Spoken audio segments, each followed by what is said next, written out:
Nagkaroon din ng seremonya para gunitain ang Araw ng Kalayaan sa makasaysayang Baraswain Church sa Malolos, Bulacan. Ang panauhing pandangal po ay si MMDA Chairman Francis Tolentino. May news to go si GMA News Stringer Romel Ramos. Romel?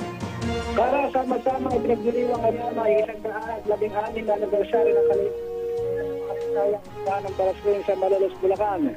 Ito ay may temang pagsunod sa yapak ng mga dakilang Pilipino tungo sa malawakan at permanenteng pagbabago.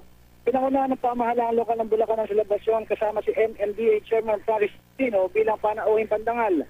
Itinaas ang bandila ganap na alas 8 ng umaga at nasundan naman ang pag-aali ng bulaklak sa bantayog ni General Emilio Aguinaldo.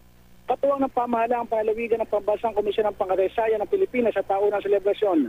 Sa talumpati naman ni Tolentino ay binigyan din ito na noon pang 1898 sa paglaya ng bansa ay nananatili ng bahagi ng teritoryo ng Pilipinas ang mga isla sa West Philippine Sea. Wala aniyang anumang malaking bansa ang maaaring manakot sa Pilipinas sa mga teritoryo na sakupan nito.